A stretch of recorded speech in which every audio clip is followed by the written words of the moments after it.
And this talk is about the importance and the difficulty of AI alignment and how I can see that we might be able to solve that problem. Automating the extension of moral categories is the subtitle. And yes, I had a sadness in my heart when you introduced me as having previously worked at the Future of Humanity Institute. That was last month, and it is a shame, and I really liked my time there. But I started this for the purpose of AI alignment. And let's get on. This is a potted, somewhat fictionalized history of my past. You can imagine that you're seeking the best return on investment for whatever you want. It might be money, it might be good in the world, and your investment is your own money, your own time, your own effort. And if we want to do the most good in the world, it's important to consider our return on our investment on time. This is Kaposi's sarcoma. It's an unpleasant side effect of AIDS. It can be treated, though. And if it's treated, you do good, the person feels better. How much better? Well, if we use QALYs, quality-adjusted life years, our current best attempt to just quantify how much good lifespan we're adding, this comes out to about slightly less than 1 QALY for £1,000. I mean, this seems like a good deal. I would definitely pay more than £1,000 per year to continue living a high quality life. However, unless you yourself are a Kaposi sarcoma specialized doctor, it's probably not your best intervention, because things like antiretroviral therapy are much more effective than QALYs. Things like the prevention of transmission during pregnancy is even more effective there. This, because the child will go on to live a full lifespan if you can prevent it from ever getting AIDS in the first place. This is a massive intervention. Can we do better? A hint that maybe we can is that I've just changed the scale. And condom distribution turns out to be even more effective. Now, why? So prevention of transmission during pregnancy is so effective because it lasts so long. You get so many QALYs. And condom distribution is so effective because it's so cheap. So these are different aspects of getting the best bang for your buck. And if you're donating to a charity and you donated to a charity that did Kaposi's sarcoma treatment rather than, say, condom distribution, that would be almost 19 years of life that you'd be sacrificing through your donation. In fact, it's much better to spend half that money on partying and donate the rest to a good charity than to donate a lot more to an inefficient charity. But this is all AIDS. Is AIDS intervention the best thing we can do in the world? It turns out not. It seems that the best intervention we have in the classical charities is bed net distribution to combat malaria. These numbers come from giving what we can and give well, and they're very good at assessing traditional charities and giving you how much good you'll be getting for your investment. But can we do better than that? Are there people who have got hundreds, thousands, or maybe millions of QALYs? Well, there are. This is Fritz Haber. I love bringing up his example because, first of all, he started chemical warfare during the First World War. So maybe not the most positive, but overall, he has a massive positive impact because he developed the Haber-Bosch process, along with a guy called, well, I'll let you guess, but it might start with a B. And this process fixes nitrogen from the air, which might not sound very exciting, but this is how most of the world's fertilizers are produced today. So artificial fertilizers and the food that they generated allowed a massive amount of people to live high quality lives, at least 1 billion people. So moving on from the somewhat controversial Fritz Haber, we have Borlaug, father of the Green Revolution, saving at least 250 million. This is the reason that India and Mexico have functioning agricultures today. And going a bit back in history, we have Jenner and the smallpox vaccine, at least 500 million people saved. So this seems one of the routes towards huge possible positive interventions in the world, solving a major agricultural or medical problem. Is there a way of going even better? Well, there does seem to be one way, which is to take a huge disaster and stop it. So if we can avoid existential risks, this is a way of having even more positive impact on the world. So a few years ago, we collected a bunch of 12 potential risks to the world. We found that 4 of them were potentially truly existential: synthetic biology risks, global pandemics, nuclear war, an oldie but a goodie, and the risk of artificial intelligence. I honed in a bit more on AI, and unlike the other risks, it has some of the most extreme uncertainties about what could happen, both positive and negative, and it has benefits, unlike most of the others. The main advantage of not having a nuclear war is that you don't have a nuclear war. The main advantage of not having misaligned AI is that you might have very powerfully aligned AI, which could do a lot of positive impact in the world.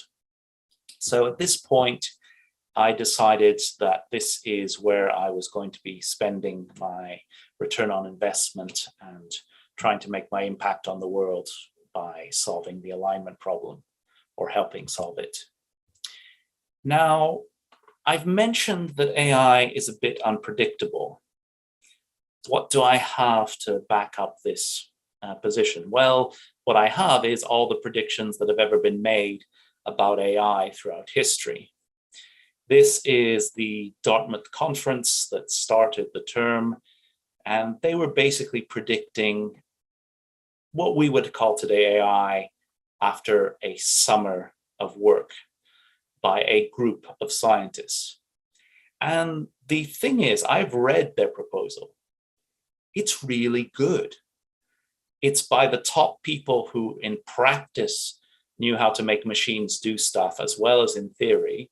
They sketched out really good plans. We say we should address this aspect of language will be an issue. Here is how we're going to do with that. It's really, really good by the best people that could have done it, and it was utterly terrible in terms of its predictions. 9 years later, Dreyfus, in an otherwise excellent paper that might have got more play if it hadn't compared AI makers to alchemists, he was basically suggesting that, yeah, we've kind of reached the limit of what AI can do. I think it's safe to say that neither of these predictions have been met. In fact, these are, from another project, predictions of when we would have AI made at various times in the past. This is Turing's original prediction of a machine passing the Turing test as he envisions it by the year 2000, which would have been a general intelligence, but by his definite, by our terminology, the way he was envisioning his test. Here you can see the AI winter, where everyone was pretending that they weren't making AIs anymore. And there is a bit of a clustering around 2030, but apart from that, it's spread out all over the place. And the predictions are made with extreme confidence. The only major trend that you can find is that people tend to predict AI about 25 years' time after they make the prediction. Apart from that, it's scattered all over the place, and the justifications are really random, and they're not really very good. There are things like in the middle of a very serious analysis of the potential issues on society, where they drop things like, it would be unreasonable to suppose that we wouldn't have a general intelligence within 30 years. The entire justification for the position is that it's unreasonable to suppose. But that is not surprising, because there's no reason to think that AI predictions would be any good. This is Shanto's analysis on the sort of things that humans are good at and the sort of things that humans are bad at. And it doesn't really depend so much on the individual human or the individual predictor. It depends a lot on the task at hand. We tend to have good performance on tasks on the left column and poor performance on tasks on the right column. And even the same type of people can have a mix of predictions. Nurses are, for instance, very good at some aspects of dealing with their patients and very bad at other aspects. Anesthesiologists are true experts, whereas doctors who interpret radio X-rays are not as, even though they're expert. Doctors who interpret mammograms are not, even though their level of expertise is very comparable. The reason is that when you interpret a mammogram, you may find out that you were wrong several months later, maybe.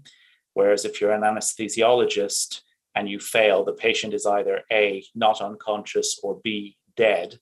And you tend to find out either of those pretty quickly. These are the most important: expert agreement, disagreement, whether feedback is available or not, and whether the problem is decomposed or not. And where we have AI predictions, especially for the general intelligences, the high-level AIs, this is kind of where we're stuck, mostly in the area of poor performance. The fact that we're accepting some errors is something that is improving it. And the one big unknown is whether the problem is decomposed or not. And it can be decomposed, but people who make AI predictions rarely seem to do it.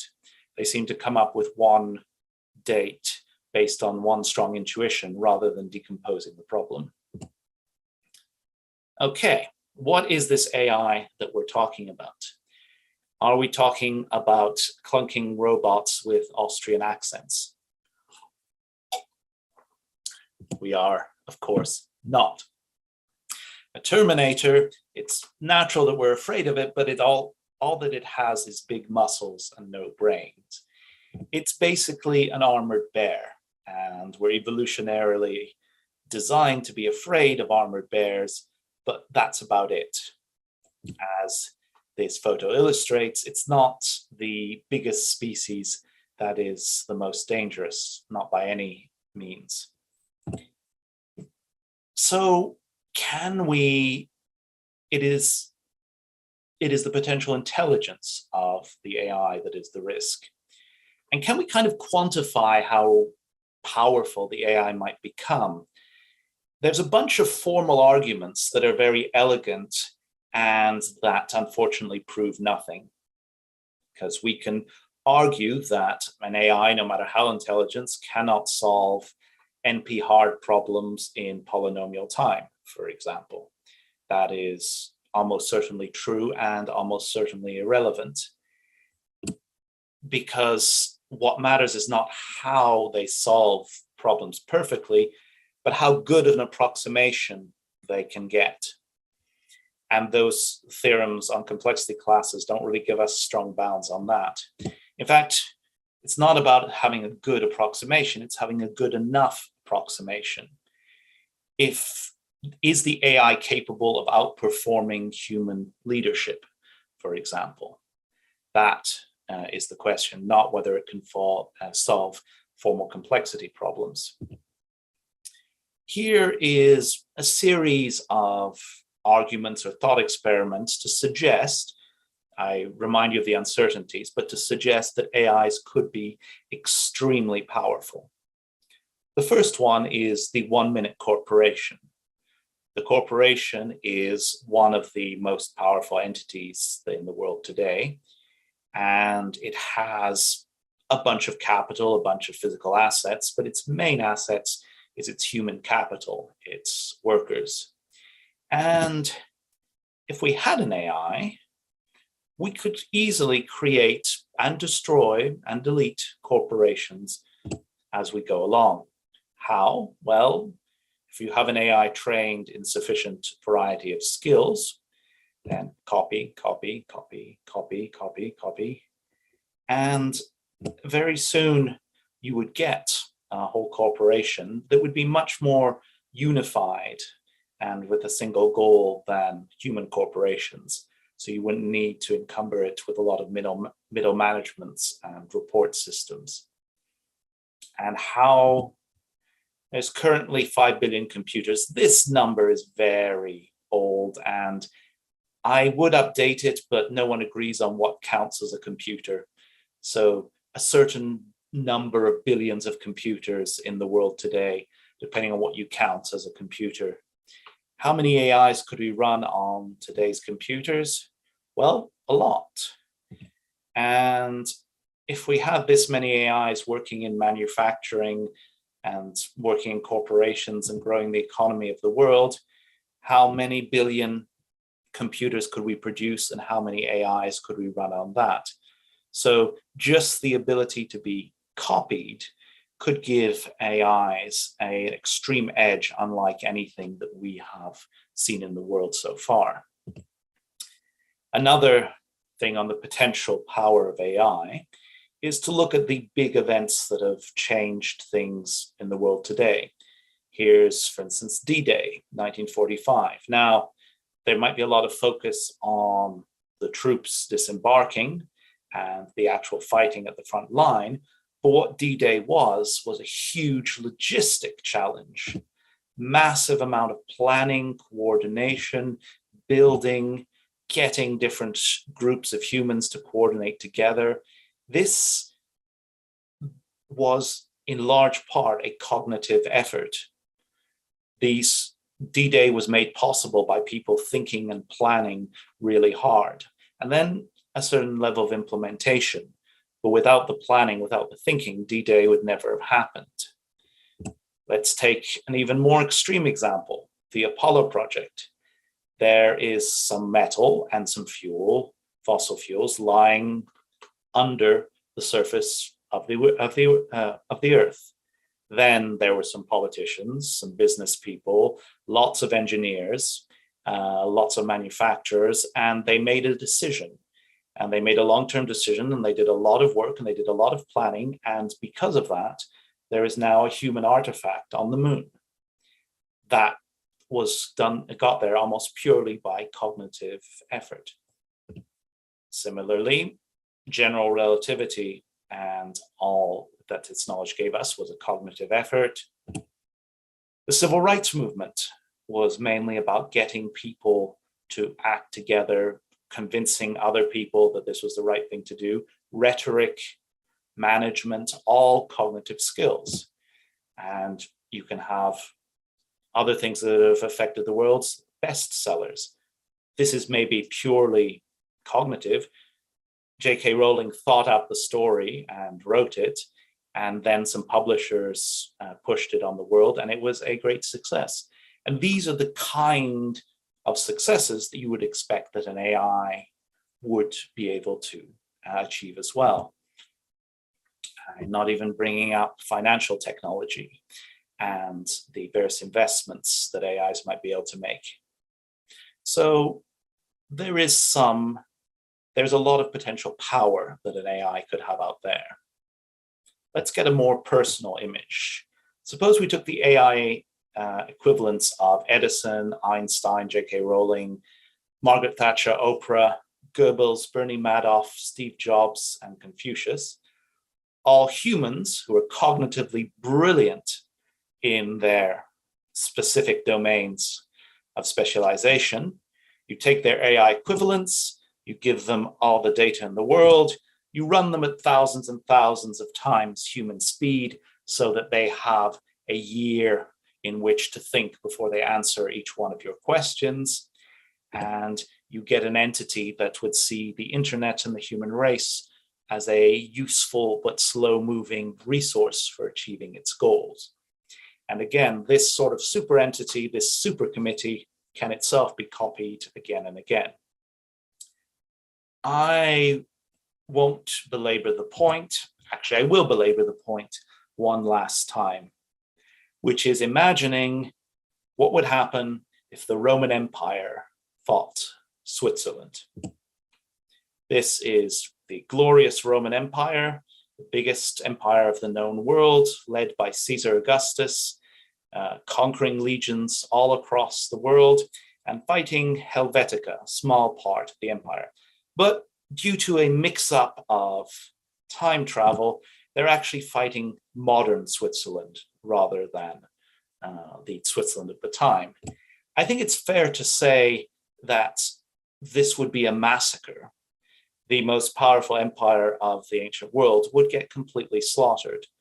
And not just because of advanced weaponry, they'd be facing a country that has a much bigger industry, food cultivation, a much more resilient political system, and more advanced science.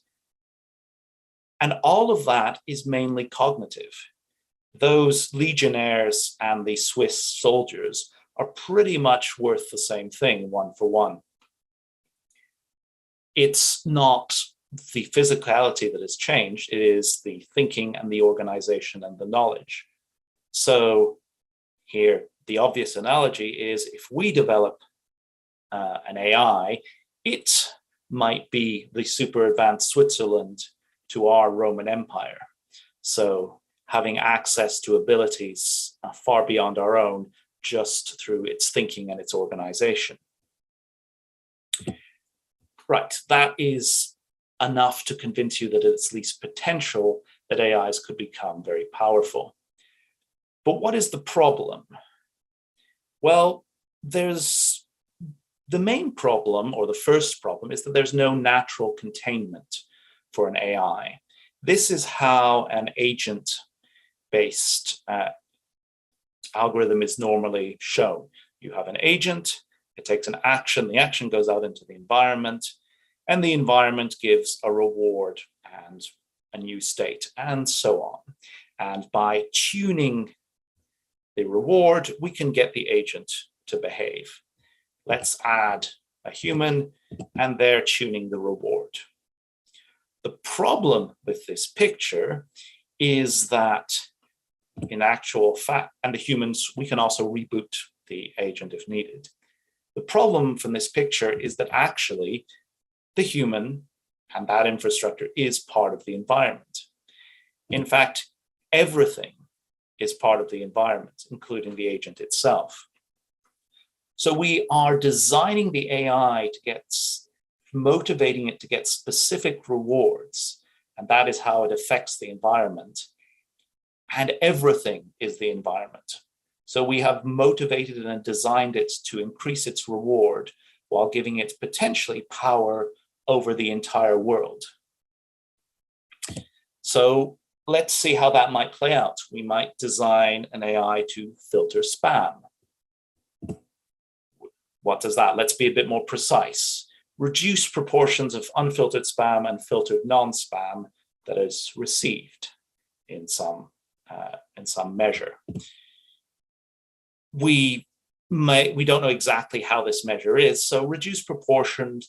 Humans will overlook it, will not overlook, look over it and say, yes, your performance is good or your performance is bad, to avoid edge cases.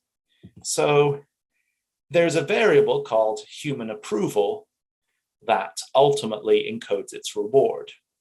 And now what we have designed is an agent that has as a goal to control the variable human approval. And if it is smart and very powerful, it can do this through control of the entire world, through its impact on the entire world.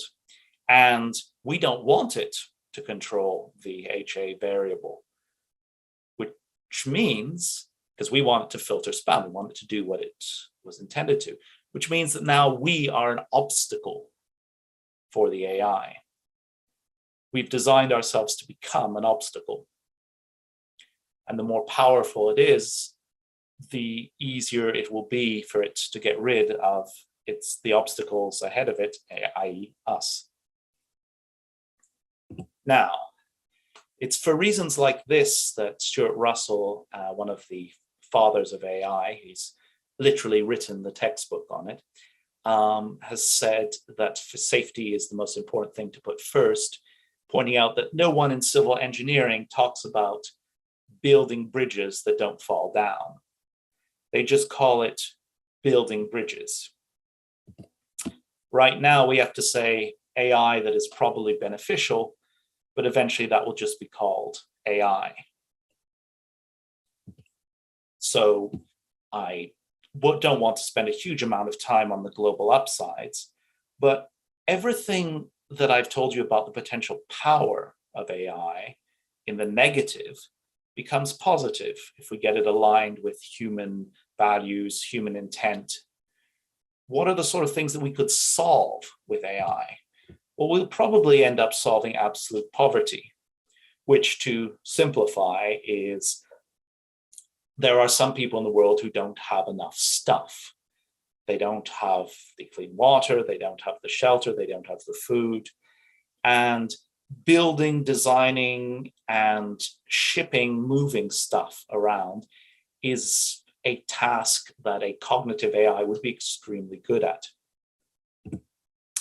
What do you call blue-collar crime, or crime that is obviously a crime if you look at it? That could be tracked by the AI's ability for surveillance and to infer what is going on, despite any attempt to obfuscate this. We may be seeing an end to war.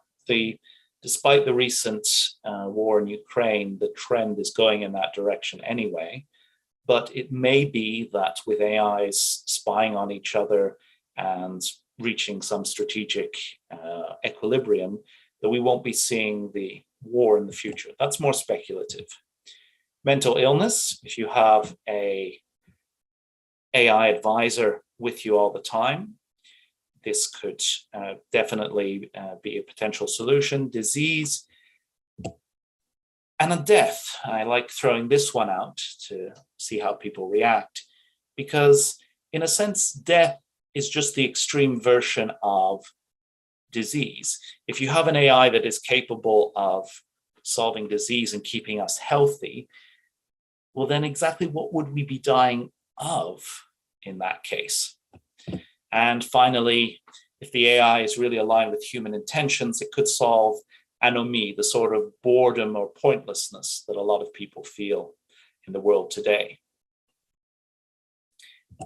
Skipping over there, let's now see how we could solve the problems of alignment. This is how I traditionally present the problem. You can summarize it by saying that the AI is effective at unbounded, unfriendly goals. And there have been attempts to fight all four of the key words there. Reduces effectiveness, an oracle or satisficer. Reduce the fact that it tends to go overboard and maximize everything via low impact measures. Trying to get it to be friendly, i.e. the core of alignment, or maybe try and design them without goals of their own. I've been working across the range of this, and I've made small but significant impacts on all these different ones. But until recently, at least, I didn't see any big overall arcing solution. What I did see was a lot of people's proposals that unfortunately didn't work. I got into the habit of critiquing them, finding the weakness, and then saying, yes, well, it'll break here. And after a while, this started to feel a bit samey. is probably the best term here. It felt like I was doing the same thing over and over again, which was a bit odd because the proposals were not the same and the flaws that I were finding were not really the same either. And after some introspection, I'm slightly simplifying the story here, but after some introspection and thinking, I came to the conclusion that what I was doing was finding a key concept, a key assumption that the method was implicitly assuming, and then pushing the algorithm, pushing the environment into a situation where that key assumption was no longer true or broke or didn't have the features that were typically expected. For instance, there is some attempts to constrain an AI by a measure of power, like how many states can it access in any situation given different goals. And that is a very reasonable measure of power in typical environments. But if you target it, if you put it as a restriction in the AI, then then it no longer becomes the sort of environment that the AI can then move the world into is no longer the world where that concept, that formal definition of power and our informal version of it match up anymore. So in a sense, all of these methods didn't work because they didn't extrapolate their key concepts and their key features. This is what got me thinking that extrapolation of the concepts was maybe the key element that was missing here. And so we got onto the idea eventually of concept extrapolation. A terminological note here, when I say about model splintering, that's when key features or concepts of the world model break. And concept extrapolation is when concepts or features can be extended across the model break. For example, the feeling in the spirit in the Declaration of Independence that all men are created equal led to votes for women, not in a direct way, but as the concepts broke, as women got to be seen in different light, as the version of equality extended, you could say that this concept extended across shifting moralities in favor of this outcome. This is an example of extrapolating a moral concept beyond the world in which it was created, and in a sense where it wouldn't have much meaning in the world where it was created. Let's have another look at an example of model splintering and concepts breaking apart. Consider a Croatian communist Yugoslav nationalist of the 1980s.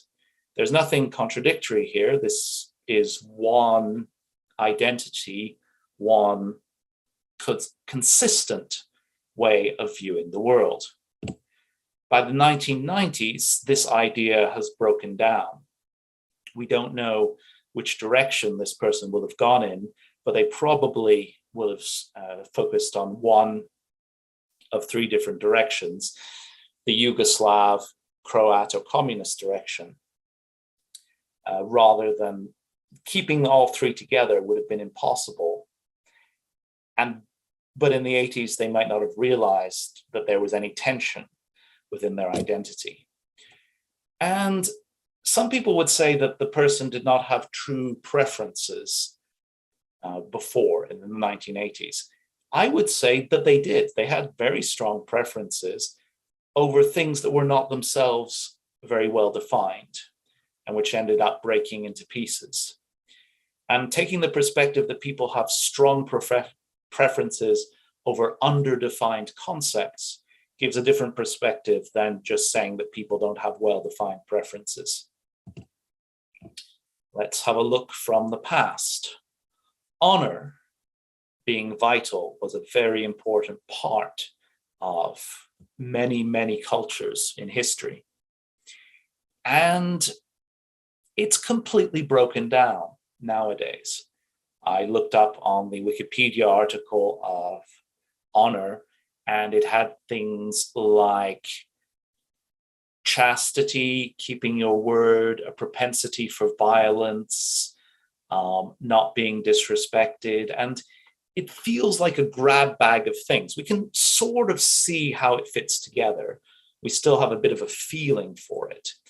But the sort of people who felt that honor was a thing in the world, almost real, or even was real, we don't have that feeling anymore. The different pieces of what honor was have gone in different directions. And the different honor cultures often had different perspective on what was honorable and what wasn't, even as they all felt that honor was something. They felt their opponents were dishonorable, they were honorable, honor was something, and the opponents felt the same thing. But nowadays, the concept has really broken down. Women should be protected. Middle class England, Victorian values. Very strong feeling there. And then this has broken down quite dramatically now if we go for the trans movement, but it has been breaking down for a long time. There used to be a clear division between what a man and a woman was. We're not talking just about genitals or who marries who or whatever. We're talking about their social roles, whether they could vote, whether they can inherit, what they were expected to do, how they were expected to behave, how they expected to dress. Those were very clear categories, very separate categories. And this has broken down. So if a Victorian, this is middle class values, by the way, this was never really true across all classes. But if a Victorian gentleman decided to develop an AI with the goal to protect women amongst its other goals, presumably protecting the British Empire would be another one, what would that goal have become nowadays? Can it have evolved to something that makes sense? There are various ways that you can see it. You can extend it to today by seeing that women there were the weaker, more dependent gender. They didn't have much of their own resources, so therefore you could extend it into protecting the weak. You could probably extend it into something pretty sexist as well. How we extend values is important. And nowadays, we have happiness being important, which I agree with.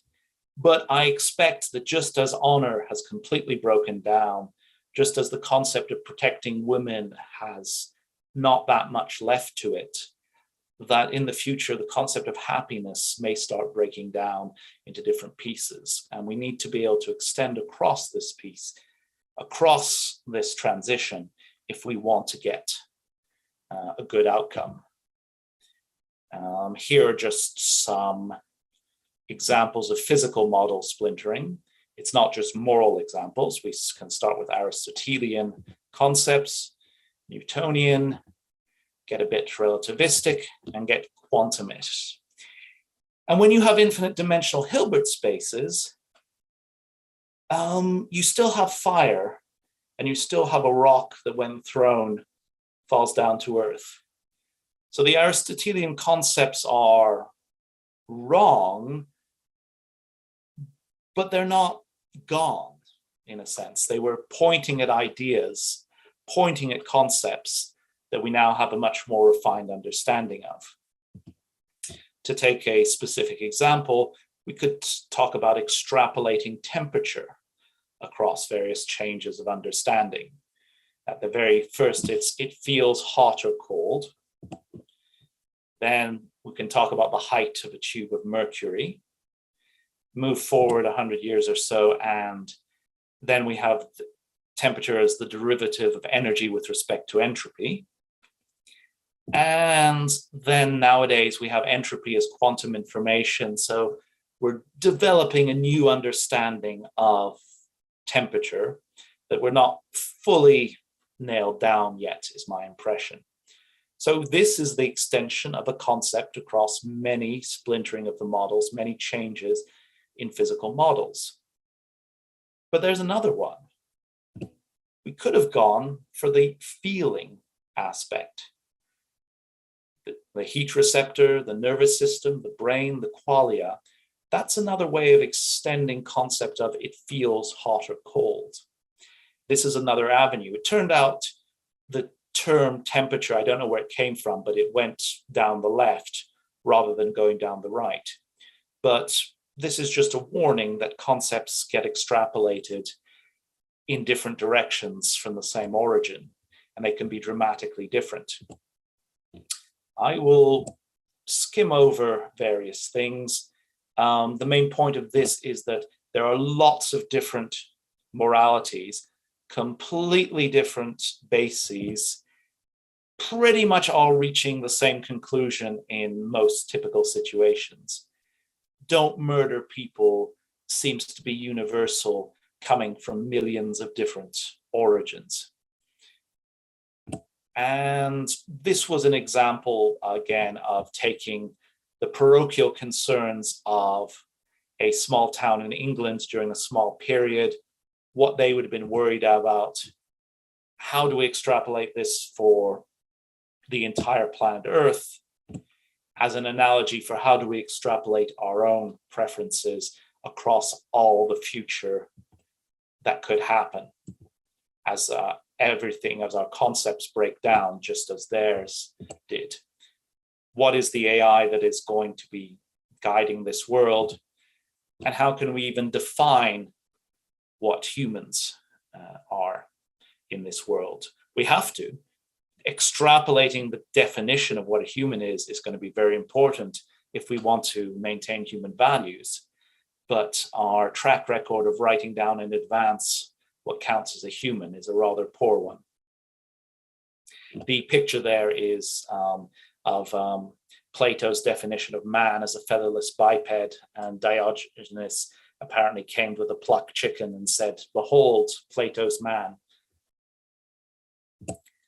Now, this has application to most areas of AI safety, as I hinted earlier. If you look at, say, the hidden complexity of wishes, save my mother, it sort of makes sense, but save and mother, though we attach great value to them, are critically underdefined.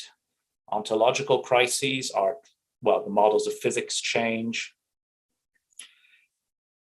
Low impact, again, is features similar to the ones in the typical environment, even as those features change. All of these examples, including out of distribution behavior, which is the current ML version of concept extrapolation, seem as if they can be helped tremendously if we had a good theory of concept extrapolation, if we could make AIs at least as good as humans at extrapolating concepts. And based on this, I advanced the thesis that concept extrapolation is necessary and almost sufficient for AI alignment.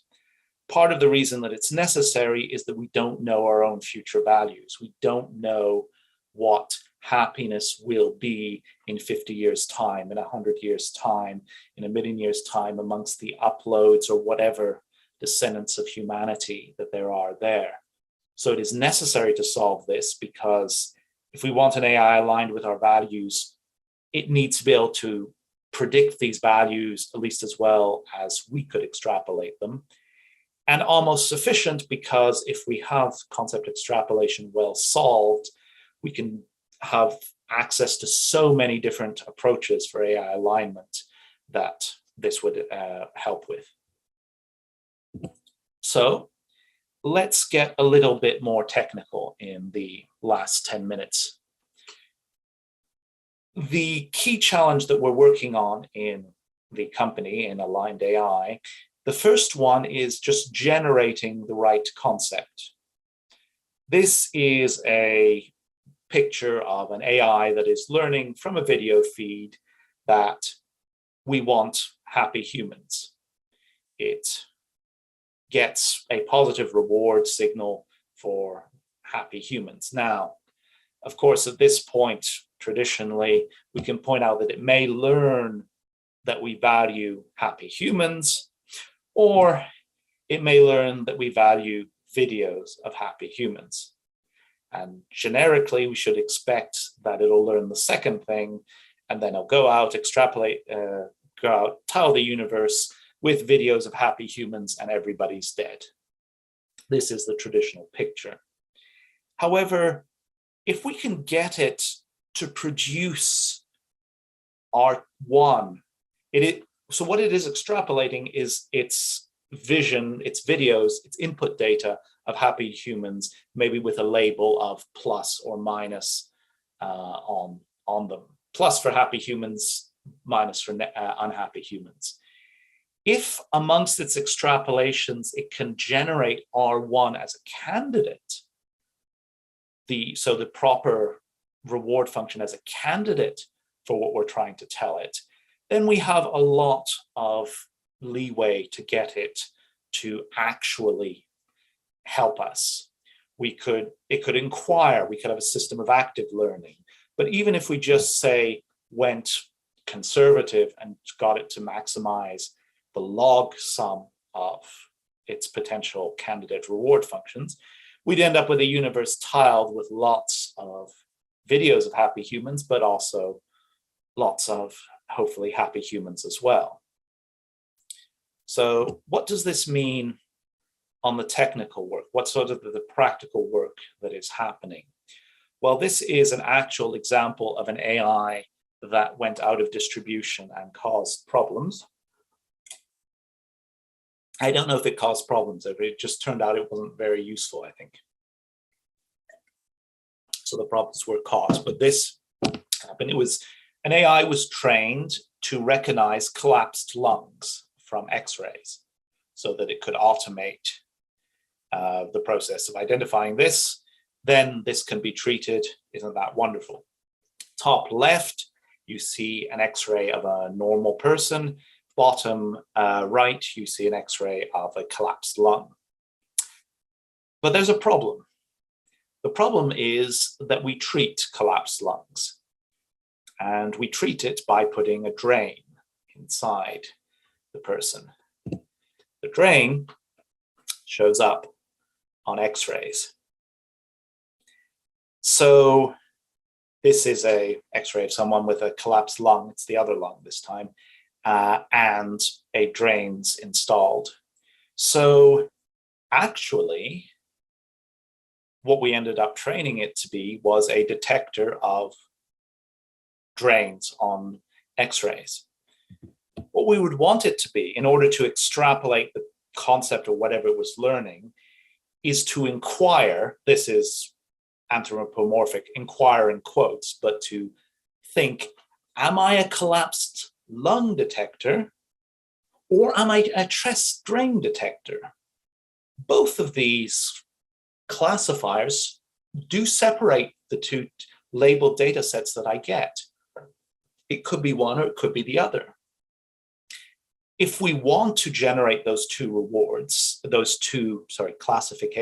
classifiers, the current state of the art, it can be done, but it requires statistical independence of the two features we want to disentangle on the unlabeled data.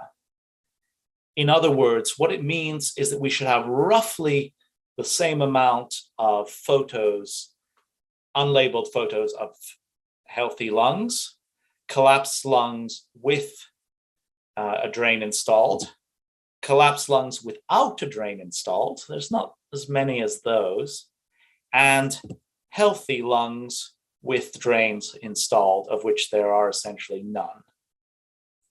So given this statistical independence, the algorithms there are algorithms that naturally generate both possible classifications, but only given this statistical independence.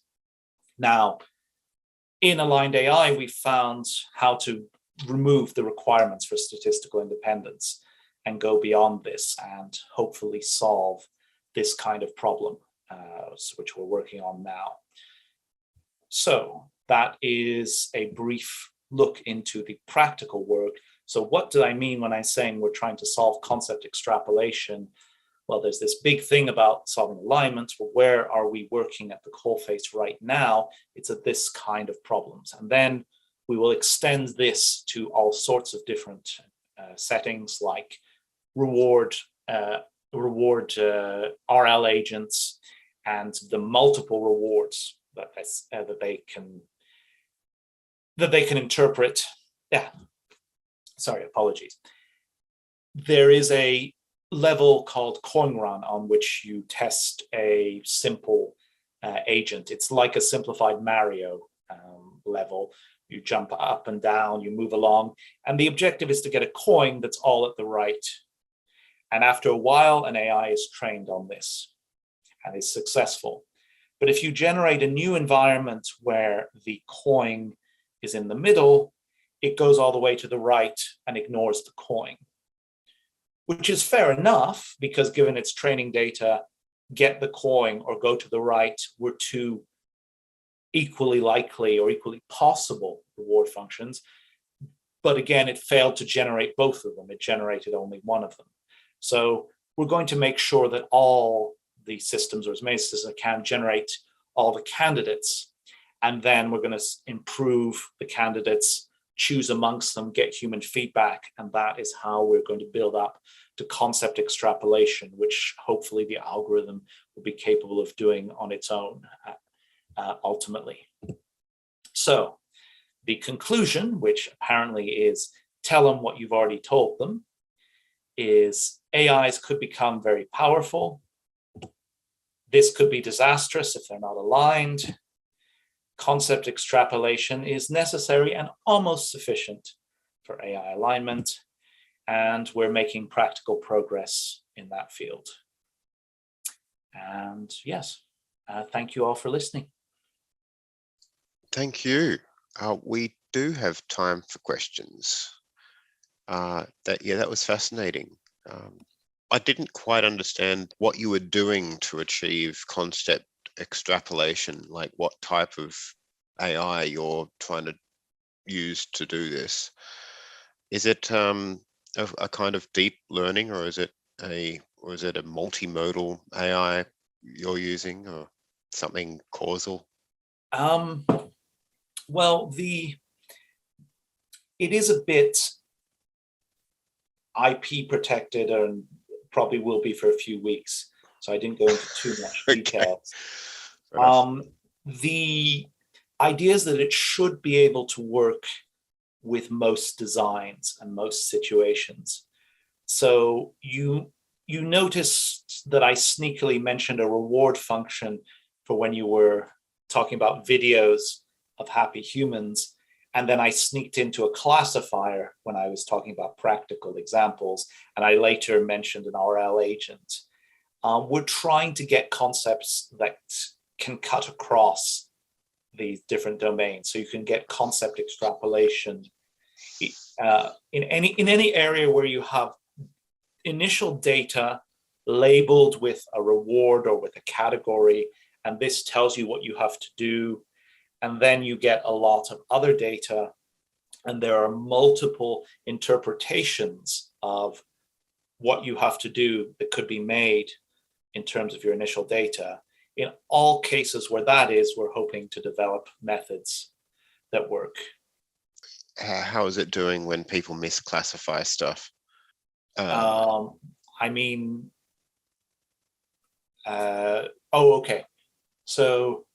So if people misclassify something, like if it's labeled and people say this belongs to this concept, but it doesn't very much belong to that concept. It belongs to a neighboring concept, but humans are lazy or just dumb. And can AI sort of, I guess, fault tolerantly reclassify stuff that humans misclassify? Yes, that is part of the design. We have some advanced designs for doing that later on. I'm not sure if it might be at the basic level or it might be at the advanced level. We're not entirely sure. Even at the basic level, you should build in some uncertainty on the labeled data. In the example of the videos of happy humans, we want videos of happy humans is the thing that perfectly explains the training data. So we don't want it to get to know that the training data is perfect. We want it to know the training data is somewhat imperfect. That you can do at the basic level. At the higher level, when you're getting to the humans are flawed in their assessment, at least, or are imperfect in their labeling, that's the more advanced version of that. That's where you get to the moment. There might be an intermediate mode, because I think that you can define wireheading in a narrower way and separate that as a possibility. So wireheadings where you just sort of take control of the reward channel. I think that is sufficiently compactly defined that we can exclude it as a possibility. So at the basic level, yes, we need to add more uncertainties about the label. In the intermediate level, we can hive off wireheading as a bad thing to do. And at the highest level, it will be learning and have to be learning the flaws in the human assessments. David Wood, I see your hand up. So this was a super talk. Thanks very much, Stuart. Just to check I understand the proposal, talking about concept extrapolation. So I guess that assumes the ability to create concepts in the first place. So is that the assumption that, one of the assumptions that we're talking about AI systems that can look at data and draw concepts from them, and then reason about relationships between different concepts and realize that this concept is an extrapolation of another one, and can then carry out hypotheses on these conceptual relationships? Is that part of what you're proposing here, that AIs have this ability? For the ultimate version, yes. But at the lower level, like in the video, not video, in the image of the lungs here, the concepts here are healthy lung versus collapsed lung and X-ray of drain versus not X-ray of drain. So in effect, the concepts for this are the classifiers. If it can generate two classifiers, one that can tell the lung and one that can detect the presence of a drain or not, that it has generated two concepts in brackets. Similarly, right, the coin run agent, if it generates two rewards, then it has extended the reward function from its initial data in several ways across the model splintering, across the what you do when the coin is in a different location. So that makes sense in these relatively simple cases, very important cases, of course. I don't mean to decry them, but you talked about extrapolating notions such as happiness or even morality. And that, I presume, is more multidimensional. It's not clear in advance how many dimensions would be involved in the analysis of these concepts. So do you think that's something that the AIs you envision will be able to do? Or do these things have to be put in by hand by the human designers? There's an Occam's razor paper by a certain guy called Stuart Armstrong that says that you have to put in a certain amount by hand. You can't rely purely on observation. Another way of saying that is that you need labeled data. You cannot do everything unlabeled. But the challenge, the skill, the first skill in a sense is, it seems very doable, the generating of multiple versions of what, say, happiness could mean across future humans. because we're not requiring at that point that it gets the right one, just that it throws enough darts that it gets that in the class of possibilities, there is the right one. Then, as I said, we might go for becoming conservative over the different options. And generally speaking, if we get the right one inside that class and none of the other ones are strictly negative, then that is a good outcome. However, that's not what's going to be happening. There'll be a system of feedback of choosing amongst them. And initially, when humans have a greater understanding of things, the human clarification will be definite. That's it. So did you want the video, or do you want the happy humans? We want the happy humans, or the equivalent of that at the lower level. As it gets further, as the AI becomes able to predict and influence what we say or what feedback it'll get, it will ultimately have to learn how we extrapolate the values. So in a sense, our labeled responses to its misbehavior, or not misbehavior, but possible extensions, extrapolations that suggest, is going to be labeled data for its own further extrapolation process. One final question before I hand the mic back. Is there some connection between your ideas and that of coherent extrapolated volition that Eliezer spoke about 15 years ago or so? It's always seemed like a fine idea, though it's not clear how to make it work in practice.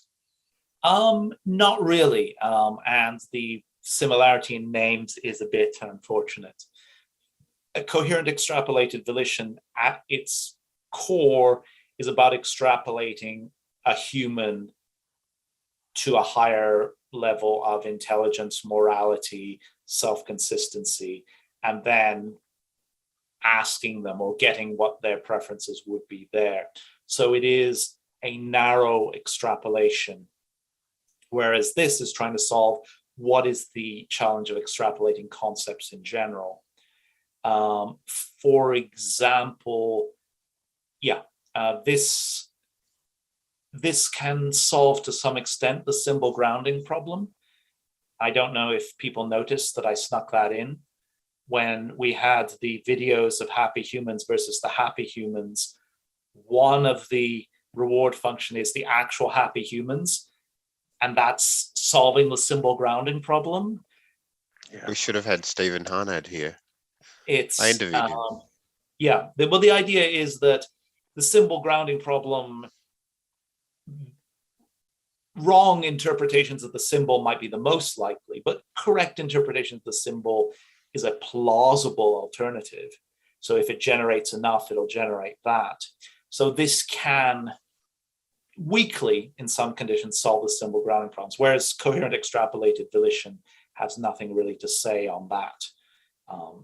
It would just assume that that problem is solved anyway, or separately, or is irrelevant. So if you want, coherent extrapolation volition is just an example that there is so much that could be made easier if we could extrapolate different concepts in AI alignment.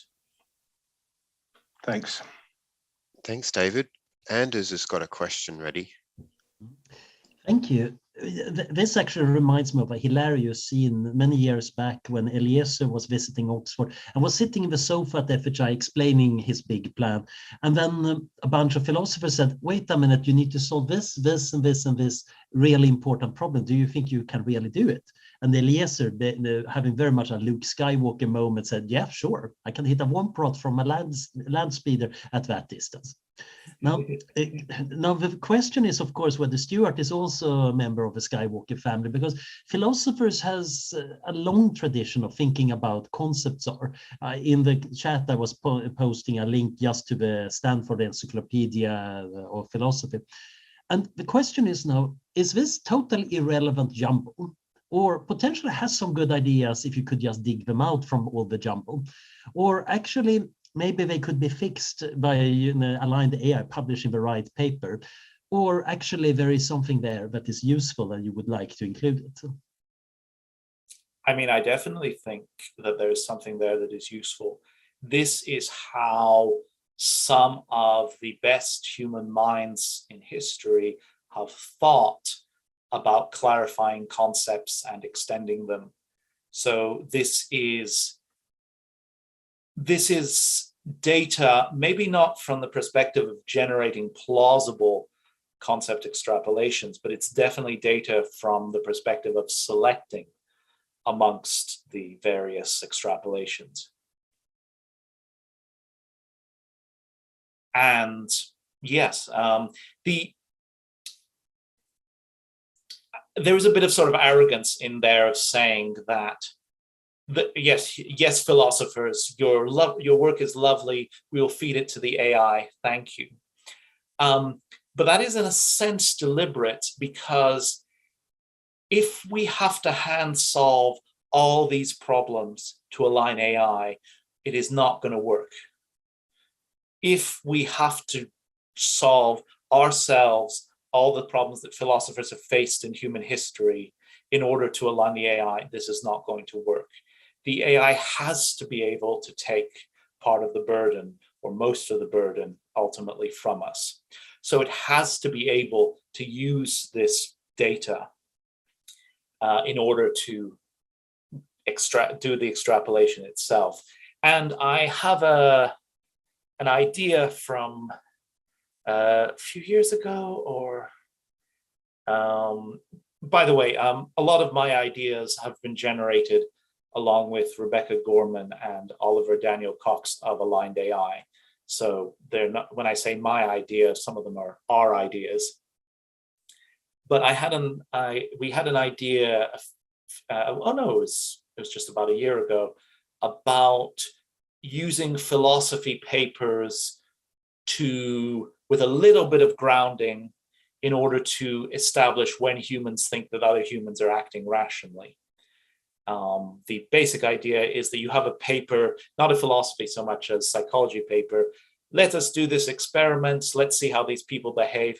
Ha ha, they're irrational. These kind of papers tell us, at least descriptively, what humans feel other people are irrational, what behavior counts as irrational for other people. And if we just ground the symbols a little bit, then this can be extended to, yes, so this is how humans assess the rationality of other humans. This is a potential way that the AI can assess the rationality of humans and therefore get our values from behavior. Now, I've sort of put that project aside while focusing on concept extrapolation, but it is somewhat connected, and it is the sort of thing that should ultimately go into an alignment design. Fascinating. Do you have any follow-up to that, Anders? No, I'm just wishing Stuart the best of luck. I find it interesting to see where one ends up when following this inquiry. I have this feeling that actually AI ethics, and in particular AI safety, might actually be what really helps us move traditional ethics and meta-ethics forward fairly significantly. It's actually a boon to the philosophers. Most of them, of course, haven't gotten the memo because they generally don't use email in the first place. But I do think that there is a lot of very cool things happening here when you try to formalize what's going on in something that can be executed by a machine. It's not just enough to formalize it in some beautiful form of an epistemic or modal logic, or even in some form of meta-ethical logic. You actually want it to work in a machine. And I think that is actually the ultimate test. If you can't build it, you don't understand it. I think Daniel Dennett said AI keeps philosophers honest. Yeah. About the symbol grounding there, Stuart, have you spoken to Stephen Harnett about this? I'm not sure if what he'd have to say about it, but do you think like AI would be able to ground symbols in a similar enough or true enough way so as to be similar to the way that humans do it? Whether we do it in a true enough way is another question. I have not there are many, many people in different disciplines that I need to talk to at length. One of these months, whenever I get time again. But yes, no, that would be very interesting to look into. And I don't require that the AI solve the symbol grounding problem uniquely in the way that humans would, but that it considers that as a candidate. In fact, I did a post looking at sort of the Goodhart problem. The Goodhart problem is basically that if you give an AI an objective like maximize videos of happy humans, it will take control of that objective and it'll wirehead, it will degenerate onto that specific thing, onto the thing that counts the objective. So instead of making happy humans, it makes the videos. That's a typical example of the Goodhart problem. What I found was that if you add the information that human values have diminishing returns, or that, in a sense, if you can't compensate for the lack of, say, any conscious human beings by just making GDP 10 trillion times bigger, there's no level of GDP that compensates for the lack of conscious human beings. So there's a certain diminishing returns, or you need to have all the values there. If you add that piece of information, then AIs don't tend to Goodhart. Even they build in a natural conservatism. And that is true if all the features that we care about are candidates that the AI can consider.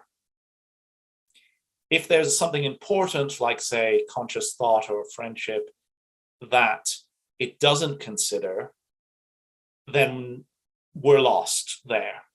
It'll maximize something, that'll get squashed to zero. We'll lose that completely. But as long as it considers it as a candidate, then we're okay. And the idea of model extrapolation as a model splintering is that as its model of the world extends, as it considers more concepts or possibilities or things in the world, that it also extends its view of what might be valuable. So, to paraphrase a bit, as it learns of friendship as a fact of the world, it also considers friendship as a possible valuable thing for its utility function. Are there, I mean, there's possibly values that we haven't learned to express, or we haven't got correct expressions for, and therefore if we did try and label these into an AI, that could be an issue if we're incorrectly doing it. And but what if we're missing some things? What if there's things we terminally value, but we just don't know how to, we just don't know, that we're unconscious of? What do we do about those? Well, if at all possible, we hope that the AI will notice those and take them into consideration as it moves beyond human ability. The fact that you've articulated that, so this is a sort of meta-human value, maybe there are things that we value that we don't yet know. That is the kind of thing that the AI will need to know when choosing amongst the possible future values. And I expect it to get very conservative, because that's another thing of ours, a sort of conservatism of the future. The disasters are so much worse than success is great, generally. So it'll want to consider this possibility and act to maximize, in part, that possibility. There's a certain, not sloppiness necessarily, but a certain not aiming for the single right, correct value to follow, but having a cluster of plausible and possible things, maximizing that, conserving most of the valuable things in there. Like maybe humans would like to not be, maybe we'd like to have more willpower, for example. Maybe we'd like to be able to completely, if we want to decide, if our upper brains decide on something, I will not take chocolate, then we entirely follow along with that. So, but push that too far, and we might not have anything recognizably human, because sort of struggling against some of our urges is an interesting part of the human condition, having different subparts of ourselves. So though we might be telling the AI, yes, our rational mind is what we want, it may see our sort of whole selves and preserve to some extent the sort of the human conditions, the contradictions within us. Because especially if you can push some things to extreme and then just push the other ones a little bit further, or keep them a little bit. So if the price of having a GDP trillions and trillions of times higher versus trillions and trillions of times higher, but in the first case, we definitely conserve the human condition in a much clearer way, then that's the sort of price that I think we'd be willing to pay. And that's the sort of value or mishmash of value that the AI could extract from us. If we're talking about the likelihood of some of our concepts and morality and philosophy changing under extrapolation of wiser, more intelligent beings than us, which ones do you think, Stuart, are most likely? About which of our existing concepts are likely to change the most under this extrapolation, so that we'll look back on today's versions of them and think, well, that was quaint, wasn't it? I'm not necessarily, so this is my personal feelings here. This is not necessarily to do with concept extrapolation or how it would work, but I'm not necessarily convinced that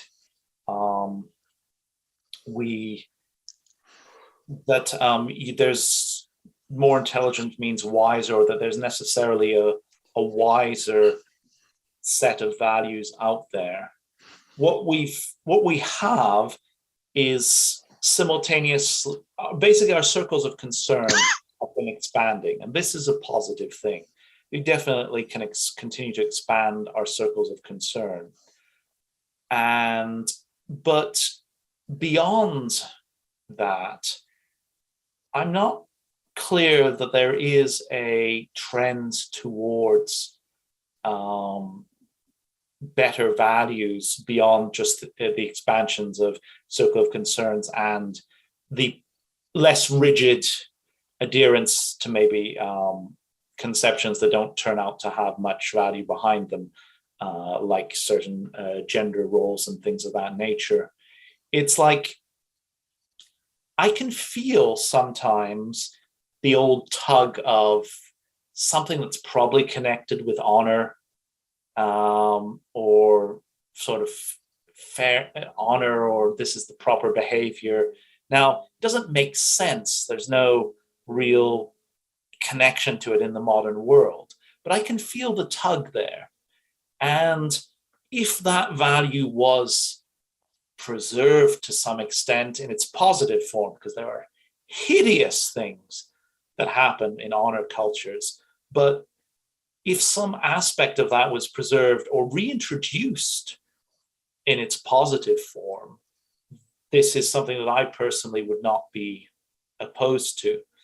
So I don't think that necessarily that the values of the future are, except for the expanding circles of concern aspect, would necessarily be better. Thanks. But I repeat that's my feeling. This is not something that I'm trying to put into the AI or planning as part of the project.